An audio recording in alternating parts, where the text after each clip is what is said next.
Hello fellow modelers, in this video I'm going to build a famous German V-2 rocket with Hanomag SS100 and Meillerwagen. So exactly there are 3 models in one video, it's payoff.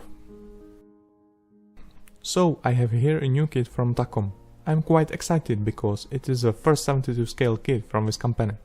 If you are making 35 scale models, you already know that the quality of the plastic parts and details is always amazing. You can find in the instruction manual a few marking options for each model separately. As you can see, in the box is a lot of plastic and tons of small parts, also rubber wheels and some photo etch parts.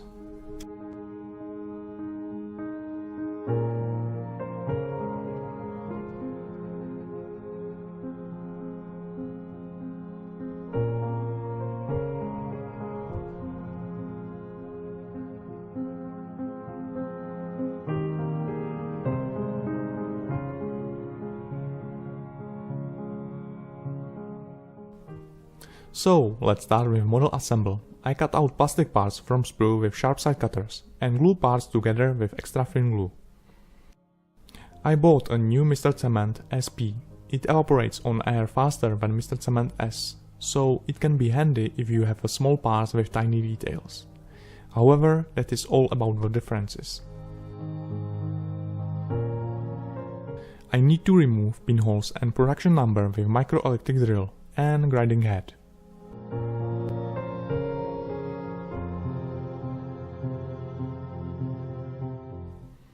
Some plastic parts are smaller than 1 mm. It is hard to not to lose them, so I recommend to be extremely patient and work on the clean table. Also, sharp tweezers are in this case necessity. And one more detail, I use for gluing super glue or Revel Contacta, which has denser consistency than Mr. Cement S.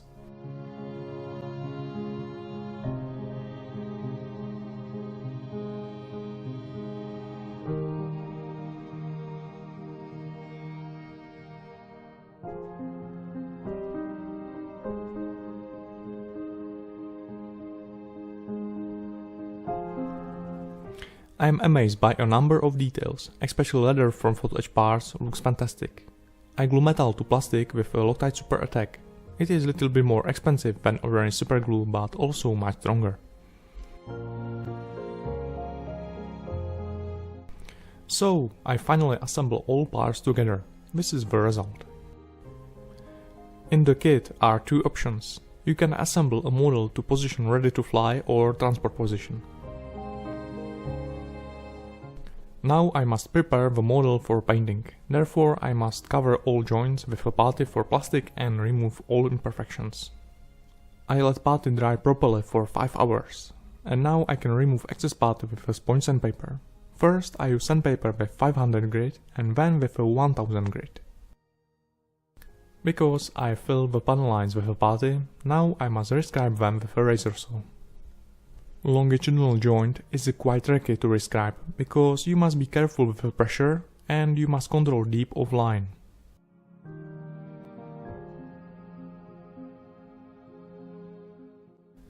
And again I clean surface with 1000 grit sandpaper, then I remove dust from panel lines with an airbrush and water.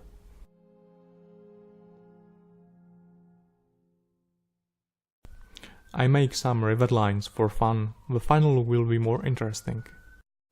Now I unify all plastic parts with a grey primer.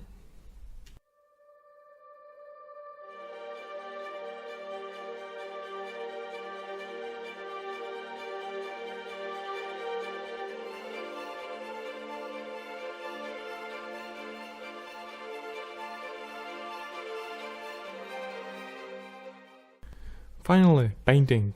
I chose typical grey German marking, so that color modulation will be easy. So I start from the dark shade. In this case it is German grey. I use Tamiya acrylic colors diluted with a lacquer thinner. Now I add a little bit of royal grey to German grey color. So I paint raised areas and details with this shade.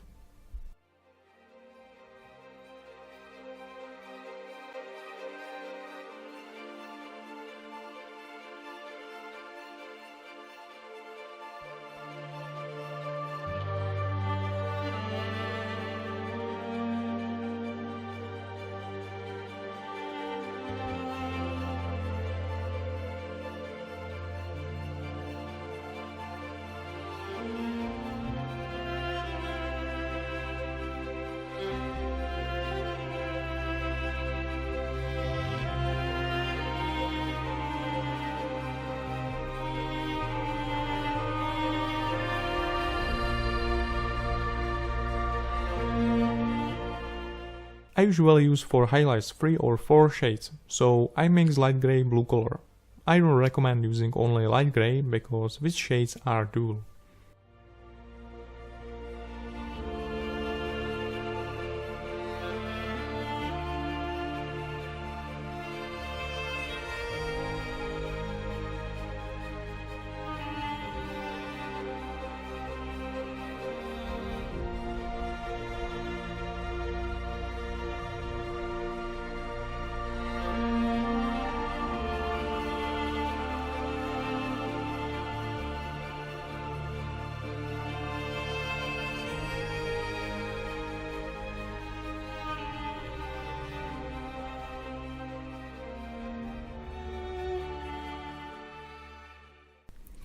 I am satisfied with the shading, so now I can fix the result with a clear lacquer varnish. I mix varnish with lacquer thinner in ratio 1:4, so final result is more like a satin varnish. Now I apply enamel black wash. It will make the panel lines and details more pronounced.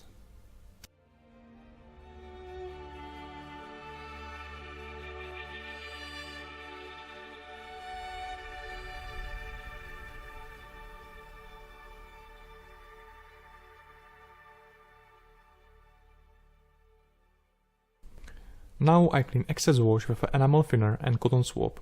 This way wash stay only at panel lines and around the small details.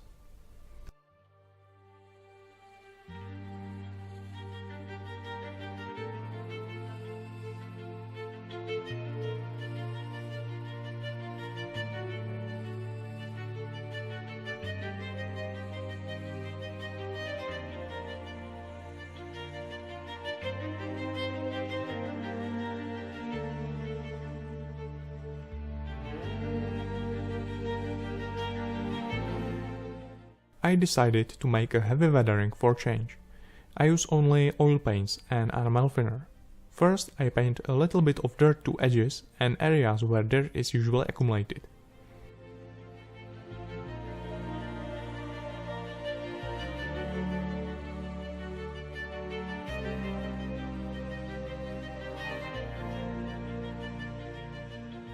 The roof is too much clean and dull. I paint a lot of small dots randomly and then blur them with enamel thinner. This technique will make a nice stains.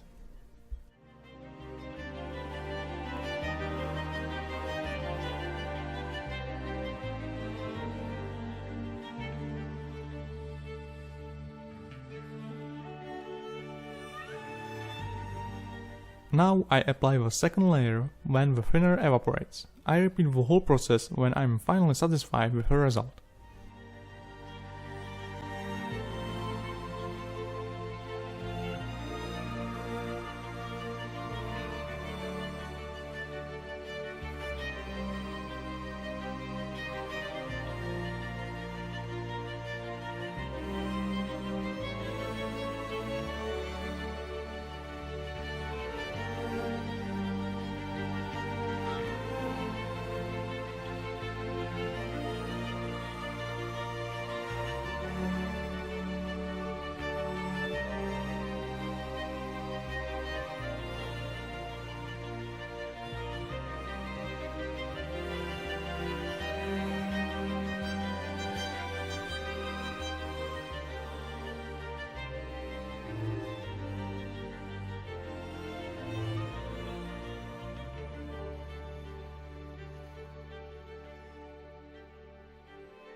Now I paint leaks, and again only with one product. So with one oil paint you can paint shading, leaks, stains, oil splashes and more.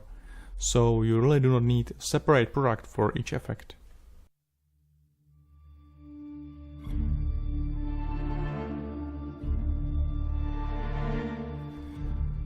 Now I paint a lot of small scratches with acrylic colors. I mix dark rust shade from brown, black and red color.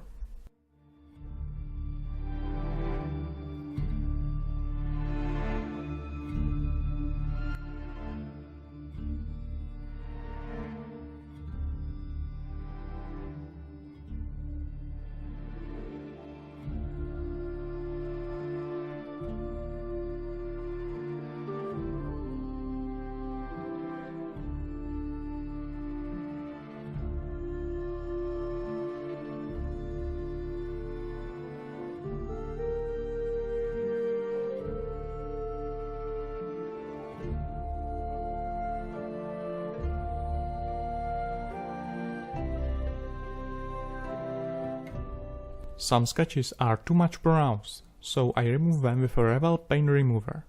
You must be careful not to remove color to grey plastic.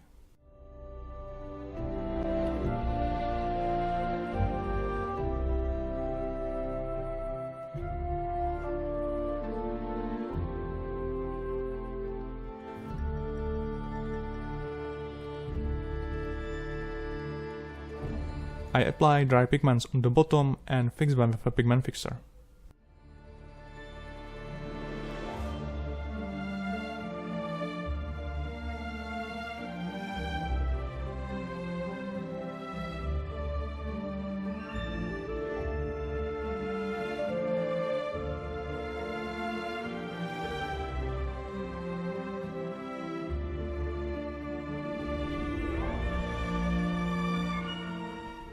I achieve larger color contrast with a light grey oil paint.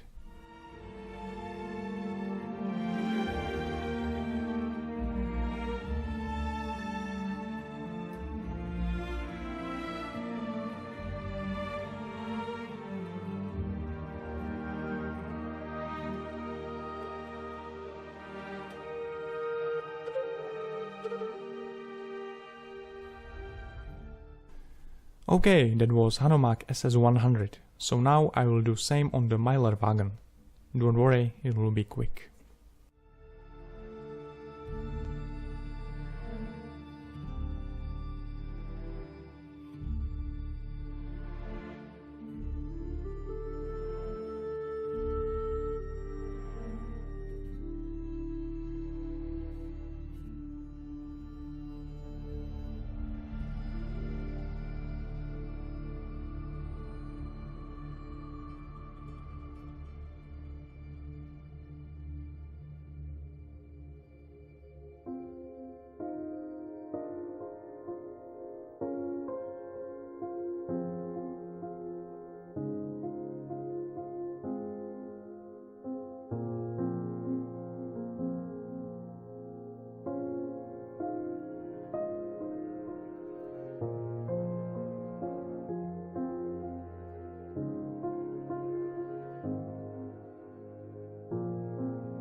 Now I paint Fire Rocket. I chose interesting camouflage marking, however in the manual is view only from one side.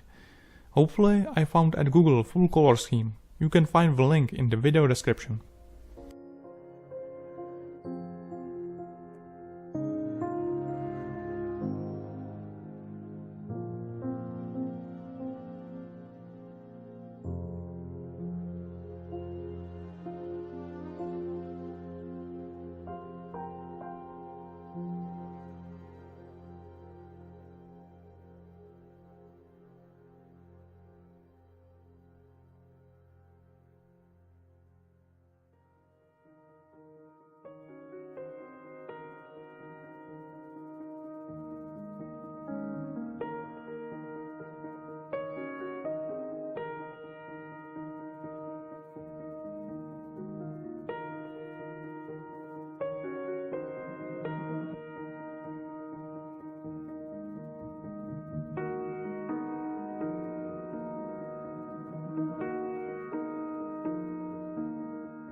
I tried to mix different washes for each color, however it doesn't look good.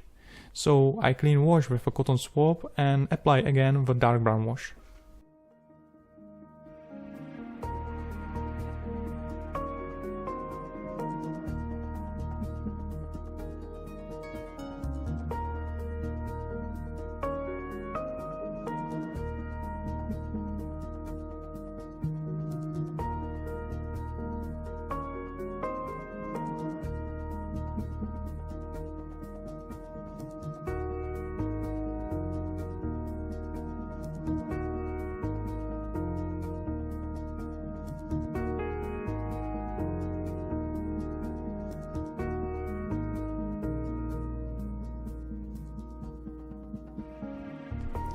The rocket still looks dull, so I think that if I have a better track, I can paint some dirt at the rocket also. It will be abandoned V-2 rocket after World War II. So that is all for today. I hope you enjoyed the video, and now a short conclusion about the kit. I can say with clear conscience that this is not kit for beginners, and sometimes it's hard not to lose the small parts. Construction manual is nicely done, but sometimes it's hard to find out correct position for some pieces, and I think it would be better with larger drawings. In any case, I admire this type of highly detailed 1/72 scale kits with a lot of small plastic parts. So if you like the video, please subscribe to my channel, and thanks for watching. See you next time. Here is the finished model.